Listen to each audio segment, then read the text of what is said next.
The it is still the same title page of Christmas Eve. It's Christmas and its impact, but this is part two. Okay. So as I'm looking at this, I'm going to be also looking at the. Okay, let me get that back on the full screen. Yeah, the background or the context for which the Christmas occasion was required. Okay. And so for that, we also need to look at this. Immediately after the fall of Adam and Eve in the Garden of Eden, Genesis chapter 3, whether they knew it or not, they automatically became subjects or slaves of Satan by just giving in to the recommendations he had. So he gave them recommendations that if they partook of the tree, the fruit of the tree of the knowledge of good and evil, their eyes will be opened and they will be like God, they will know good and evil. And they were fooled into that and they partook of that. And as a result of that, what they didn't realize for the rest of their lives, and they plunged all of humanity into this condition of being born as subjects and slaves of the evil one. Okay? So Satan became their master in that sense. And no wonder, I think it's in 1 Corinthians, or 2 Corinthians 4:4, it talks about the God of this world that has blinded the eyes of people. Everyone that is born in this world is born spiritually dead, and in that sense also spiritually blind. They don't know their condition. Okay. And so what we discover, they were told, Adam and Eve were told that if they partook of the tree of the knowledge of good and evil, they'll have freedom. And freedom to do what? To make choices. But actually, they lost their freedom. They didn't realize that's what was going to be happening, but that's what happened. And what we discover through Scripture is this, that Satan, Jesus himself made that statement, he is the father of lies. Okay. Now, one of the contexts in which I'm kind of sharing this is also, that's what I mentioned, some things that happened around. Now, Christmas Eve, 24th, Christmas Day was yesterday. Today is 26th, Sunday. It's interesting, invariably, this is not the first time this has happened. It's happened in the past as well. That is more in the context of Good Friday and Easter or Resurrection Sunday. Some documentary or the other will be floating around at that time, which in some way will try to question the Christian faith. And that disturbs people. Okay? And recently now what happened was some kind of documentary that is not documentary, it's like a presentation going on YouTube, but it's not a discussion because it's already pre-recorded and it's put. Very intentionally it is put on 24th, 25th, 26th. It's a 3-day thing that is going on. And unfortunately the guy that is doing it is an Indian based in the US. And some of the comments that he made were atrocious. And why I'm focusing on one particular thing, it's about this whole thing of slavery. For some reason he kept saying a couple of times that Christianity and the Bible and even Jesus promote slavery and totally distorted perspective. Okay. The reality is that we came into this condition of the slave condition, all human beings, being in bondage to sin because of Satan. And he will somehow turn and put the whole picture around as though, God is the one who's causing it. So that's the little bit of the background for which I started to reflect on this. And it will also intersect with a little bit of what Brother Janesh shared from Galatians 4. So the purpose of this coming, we did see that last Sunday with Brother Janesh, and also mentioned on Christmas Eve, the primary purpose of Jesus coming to the earth was not to do miracles and just teach some good stories and good morals. No, that's not why he came. Very clearly he came, Galatians 4:4, in the fullness of time, God sent forth his son, born of a woman, born under the law. And it's stated in verse 5 very clearly, to redeem human beings. The term redemption is mentioned there. What is redemption all about? When you go into the term that is used in the New Testament for redemption, it has to do with the context of a slave market. That is the context in those days. Now, again, just to kind of put things in perspective, the Bible doesn't condone or promote slavery. It doesn't. But the Bible, what it projects very clearly, openly, transparently, is the condition that is there. Okay? And so slavery was there from time immemorial, from maybe even the times of a little after the inhabitation of the earth after the time of Noah and his descendants, slowly this mindset of slavery came in. One of the people we know in that one family itself, one family, the brothers sold their own brother as a slave. Right? You recall that. Joseph's brothers sold him, their own flesh and blood, they sold him as a slave. Now, did God promote that or encourage that? No. God allows things, that's a different thing, because he has, even from disasters, he can turn it around, like we talked on Christmas Eve. Inconvenient situations, he can turn it for what? His interventions. And that's what God did in the case of Joseph. Right? So, and the whole nation of Israel, when they came and settled in Egypt, in the land of Goshen, after the time of Joseph, we know they all became slaves. Why did God allow that? His own people, right? His chosen people. He has a purpose. And eventually he redeemed them to give them a picture of what redemption is like. And so what is the picture of redemption, especially in the New Testament times when Paul uses the word redeem?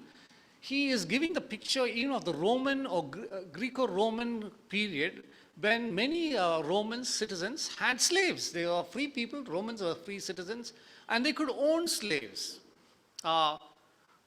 Vinay's father-in-law, a couple of, I think, Sundays ago, spoke about from the book of Philemon. Now, Philemon was a believer, and he had slaves. He had a slave by the name Onesimus. And we see that's another beautiful context. When Onesimus comes to know the Lord, Paul reminds Philemon that he is not to treat Onesimus anymore as what? A slave, but as a brother.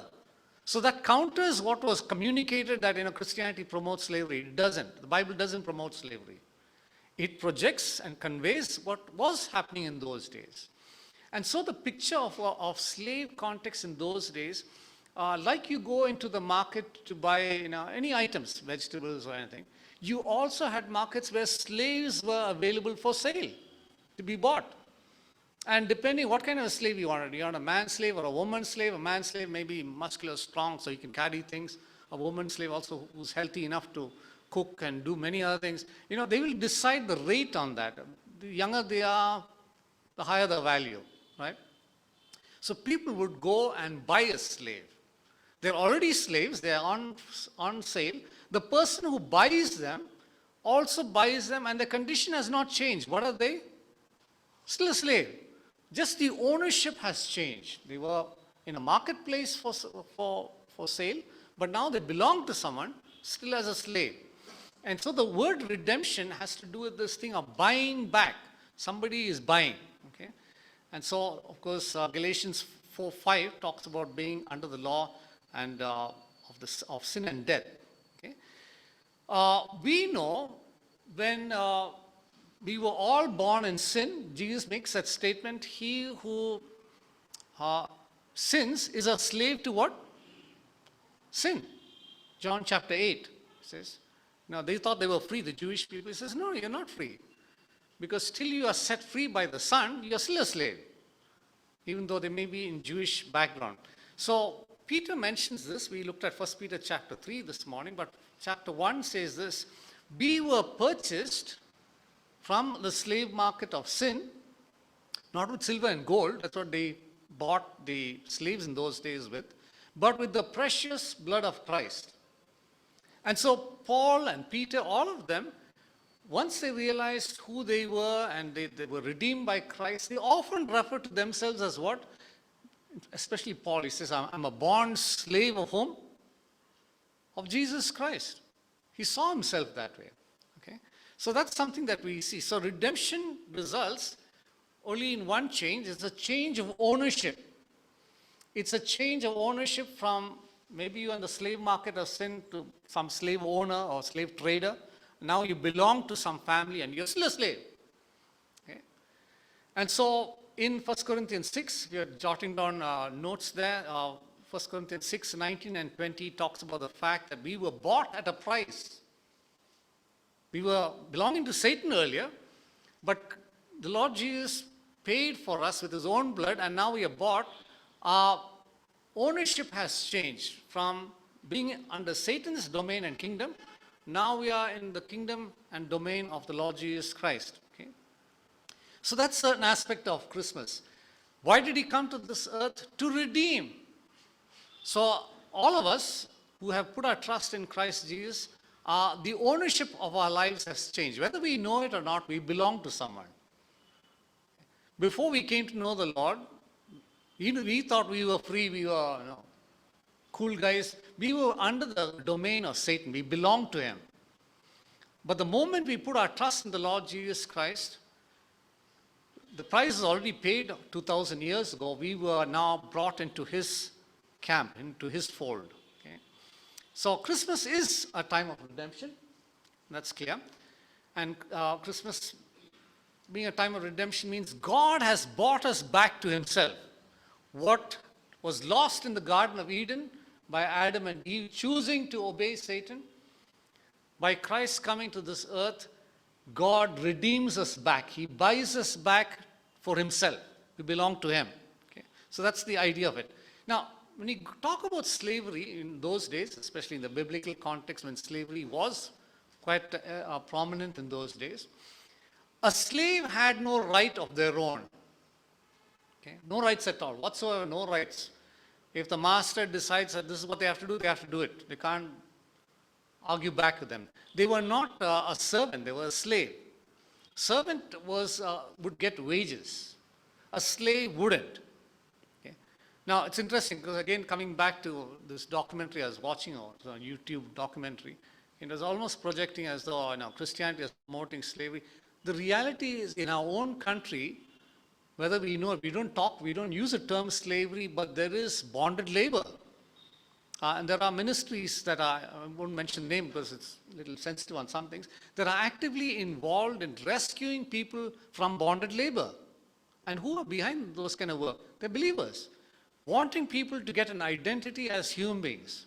Okay? So this is a mindset of human beings. We would like to bring someone in subjection. Why? Because when God created Adam and Eve, he gave them authority. But that authority, now that they are in sin, is misused authority. It's illegitimate authority sometimes. We dominate over people, control people. So a slave had no right of their own. Okay? Now, the slave mindset, we want to talk about a little bit about the slave mindset. Now, this morning, I want to draw a very clear distinction between the Christian faith and the Christian religion. Okay? There's a Christian faith and there's a Christian religion. You kind of wonder, is it the same? No, it's not the same. Okay.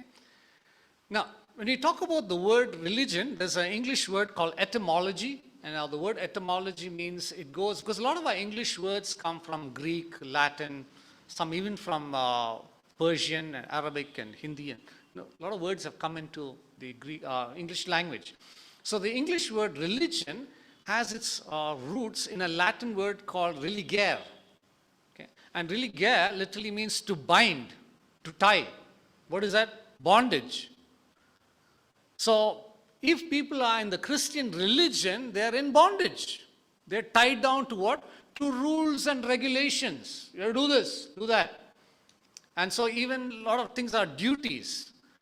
And so even for those that are part of the religious Christian religion, Sunday is a duty. Going to church. It's a duty, right? It's a bondage. Now, if you've been to some context where a lot of Christian presence is there, everybody's going to the church on Sunday. But through the week, there's nothing to do with God or Christ or anything. What is that? It's the Christian religion. Okay? Going to church. Now, to contrast that, the Christian faith, it's different. Okay? The Christian faith is not doing, it's about being. I keep harping on this, doing, being. The being is always first, the doing is a result of the being. Okay? So Christian faith is not about doing, it's about being. We are made his children. We belong to his family. Because of that, we do good things. We don't do things to merit his favor. You don't go to church, you are the church. As a believer in Christ, Sunday morning, you're not going to church. You're going for a church gathering because we are the church. We come together. This is a church gathering. And through the week, the church is still there. Where are they? Some are at their workplaces, some are functioning at home, some are working in a hospital, in a clinic, some in a school. Where's the church? It's scattered through the week. Right? So the church is not a building, it's people. That's why I get a little disturbed also when sometimes people refer to this place we meet at, the house of the Lord or the sanctuary. No, it's not. It's just a hall. We, in the New Testament times, we are the sanctuary. He dwells in us. Okay? So we need to reorient our thinking into our biblical thinking. Very important. Okay? So you don't go to church, you are the church. You are a member in particular. That's a term Paul uses in 1 Corinthians 12:27. We are members in particular of this body of Christ. That's the church. Right? So you need to get out of that slave mindset, that our life is about doing things, rules, regulations. No, it's not about rules, regulations. We have been set free. We've been brought into the law of liberty. Okay, that's what Paul and James and all of them talk about that. Now, the past context, we want to look at something else of the past context. When Adam and Eve fell, not only did they come under the bondage of Satan and became his slaves, they got disconnected from God that very moment. That's why God says, the day you eat of it, you will surely die. They didn't die physically, but spiritually they died immediately, disconnected. Not only did they get disconnected from God, they also got disconnected from each other. There were only two humans on the face of the earth that time, Adam and Eve, and there's a conflict there. First marriage problem. Where did it surface from? By obeying or giving in to Satan, and there was a conflict between them. They were disconnected with God and with each other. Okay. Now, the coming of Christ to the earth was not only to redeem, that's one aspect, to change ownership, but it is also this other key thing, to reconcile and to restore. Okay, very important for us to think about that. He came to this earth, yes, we see to redeem. So let's look at that Galatians passage quickly again, because there's something interesting. I know Brother Janesh did touch on it a little bit, but his focus was from a slightly different perspective. So let me just read it. To redeem those under the law, Galatians 4:5, that we might receive what? Rights of sons. Okay?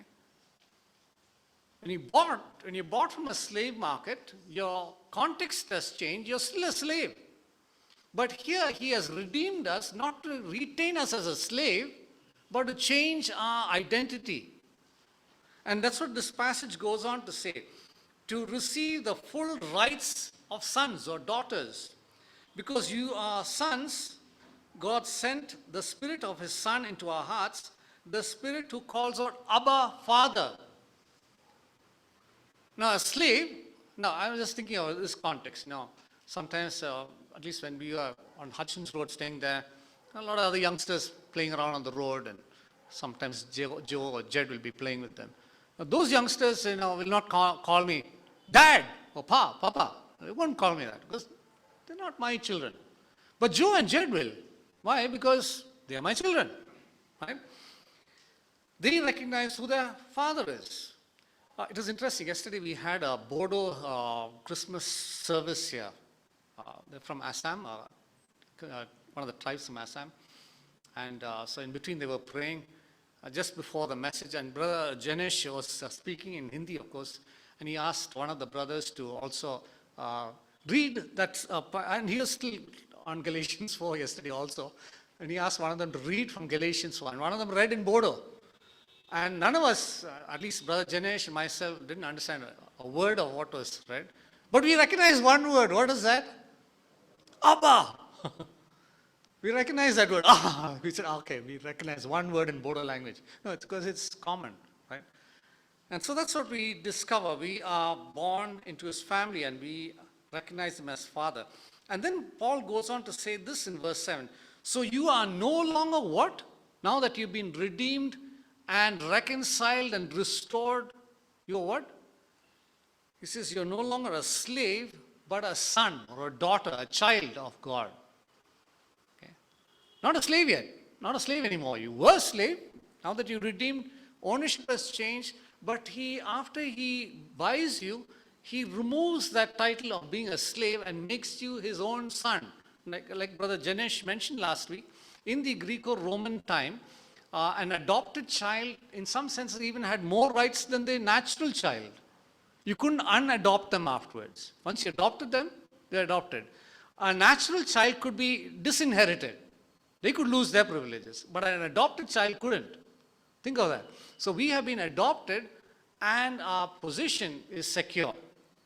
So Christ coming to the earth was not only to redeem, that's the first part of it, but it's to reconcile and restore the lost, broken relationship. So the Christian faith, Christian religion is about doing things. Christian faith is about a relationship. Okay, very distinct. It's about a relationship. So Galatians 4:4, as we just saw, that we might receive full rights as sons or children, the reconciliation part. The restoration part, no longer a slave, but a son or a daughter, a child. Restore. Restore to what? When you use the word restoration, now you've seen some of Michelangelo's paintings, it was several hundreds of years ago. Over the years, it's become faded, and now we have what they call painting restorers. They do a restoration of the old paintings. What are they doing? They're trying to bring it back to what it was. So the word restoration always takes you back to what was it in the beginning. Who were we in the beginning? We were made in the image of God. So redemption brought us out of the slave market of sin. Reconciliation has brought us into the family, and he's making us his own child. That's restoring to us what was originally intended for us. Okay? Now I'm going to look at an example of this, a parable picture of this whole idea of redemption. Do you know which passage this is? Quiz, Sunday morning, Christmas, day after Christmas quiz. Pardon? I think quite a few said yes, it's the prodigal son, Luke 15. The prodigal son, at one point he wanted his inheritance. He took it, went and blew everything up. Came to a point he was living along with the pigs, eating what the pigs eat. And then he suddenly realized, hey, in my father's house, there are servants. They have a good meal, right? And I'm sitting here eating the pig's food. And I don't even get that because the pigs finish everything quickly and there's nothing left for me. So he must have thought, hey, why am I doing this? Why can't I just go back? And what did he do? He rehearsed in his mind. We read about that in Luke 15 verses 18 and 19. He says, Father, I have sinned against heaven and before you. I'm no longer worthy to be your son. It doesn't stop there. What does he say? Treat me like one of your hired servants or like a slave. At least I'll get some food. I'm not worthy to be a son. He saw his condition. He knew what his situation was. But he says, treat me like one of your hired servants. That's his mindset, perspective. Recognizing his wrongdoing. How did the father see him? The father didn't, okay, come. Now you go and clean that barn there, or clean that cow shed there. Did he ask him to do that? No. He restored him to his sonship. Right? We read about that. Let's quickly look at that. I like what it says in Luke chapter 15, what the father tells the son. In fact, he addresses the servants about the son. Okay, Luke 15, verse 22. It says this. But the father said to his servants, not to his son, to his servants, quick, bring out the best robe, put it on whom? This guy who's just come back, the prodigal son. Put it on him, because after all he is a son. Put a ring on his finger, sandals on his feet. Okay? Bring out the fatted calf. Let's have a meal. Let's have a feast and celebrate. For this my servant, slave, no. This my son who was dead is alive again, who was lost is found. Let's begin to celebrate. For the father, this is a context of restoration. I'm sure when he came in, he must have been stinking. If you hang around with pigs, he'll really stink. I think Brother Vicky is on the online service. He was mentioning how, I think some time back, he used to help, I think one of his uncles with some sheep. And he was describing that in context of sheep. And so even if you're hanging around sheep, shepherds will also have some kind of, the smell of the sheep will be on you. But the smell of pigs is even worse. So you can imagine when the prodigal came back, the kind of stench that he had. And yet the father hugged him. Why? Because he's his son. And I'm sure the servants were better dressed than this guy who just came back. But he says, hey, put the best robe on him. Because he was restoring him to his sonship. Okay? So Galatians 4, 6 to 7 is a restoration part. No longer a slave, but a son, a daughter, his child. Okay? Now the reconciliation and redemption, Christmas is all about, yes, it is about redemption, but the complete picture is about reconciliation and restoration of relationships. Now as we talk about that, God wanting to restore the relationship of human beings with himself, that's what Christmas is all about. Sending his son to restore the relationship of human beings with himself. That's the first part of it. The second part is this, also to restore relationship between human beings. No wonder in the same book, Galatians, Paul says in Christ there is no male, no female, there's no Jew, no Gentile, there's no bond or free. Those are classifications, categories, right? Where we distinguish ourselves from other people.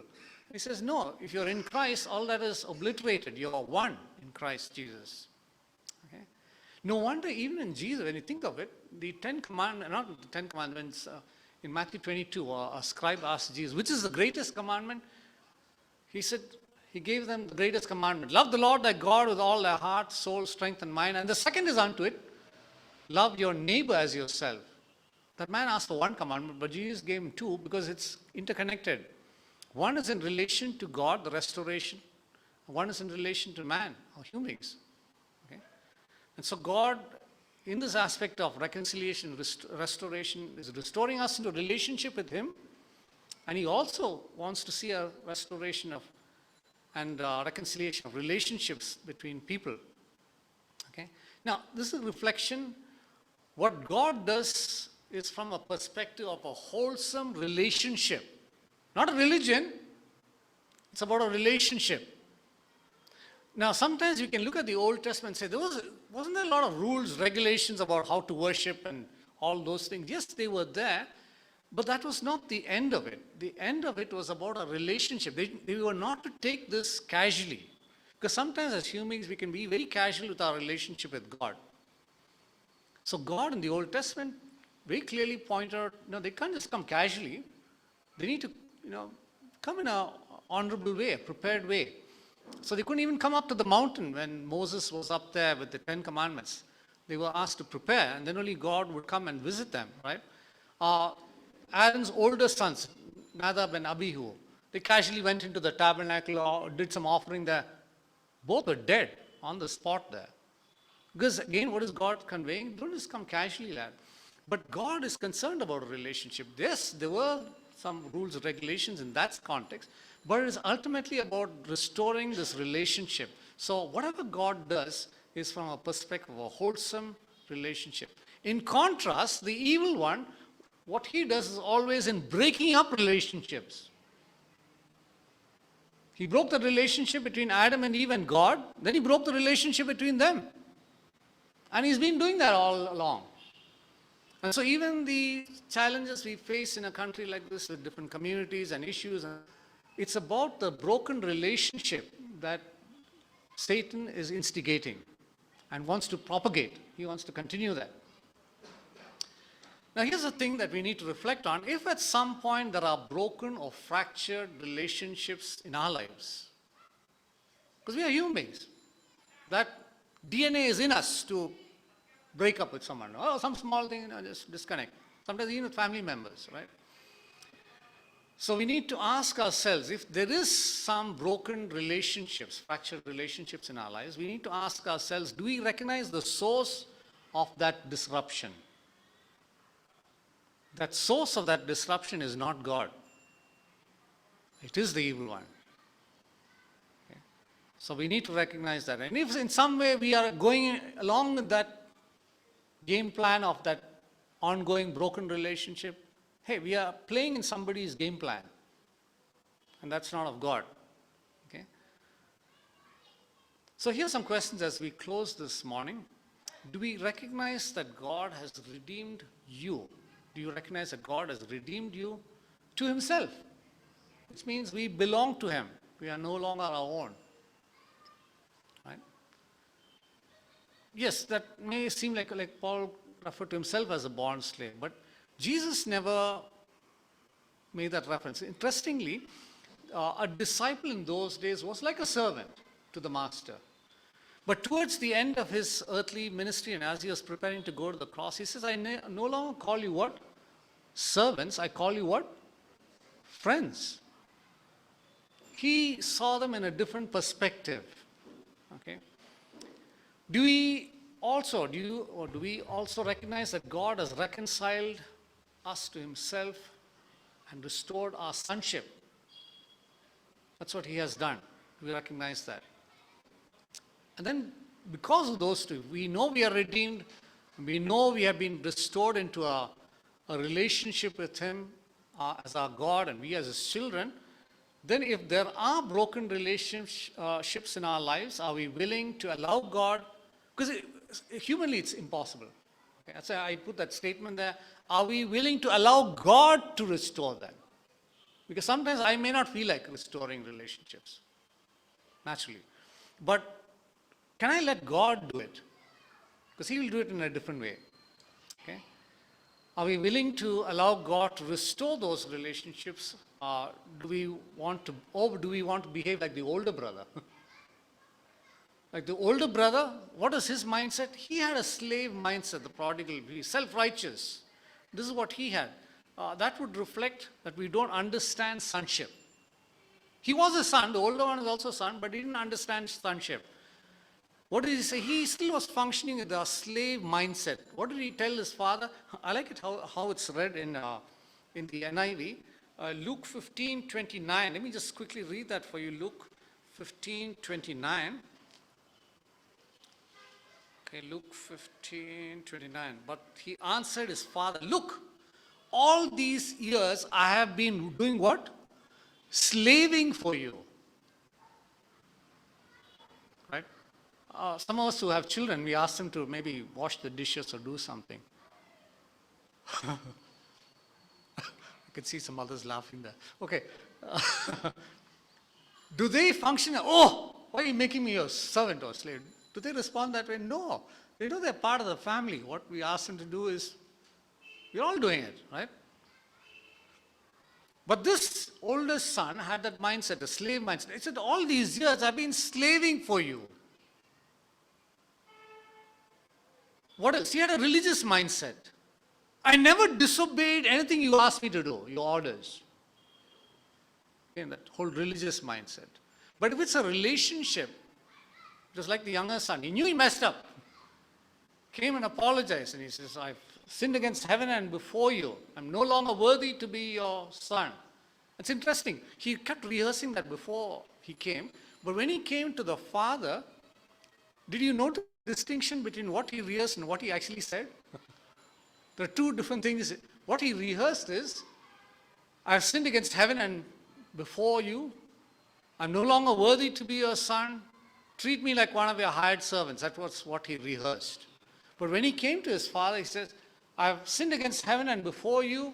I'm no longer worthy to be your son. And before he could say anything further, his father interrupted and said, bring out the robe and put it on him.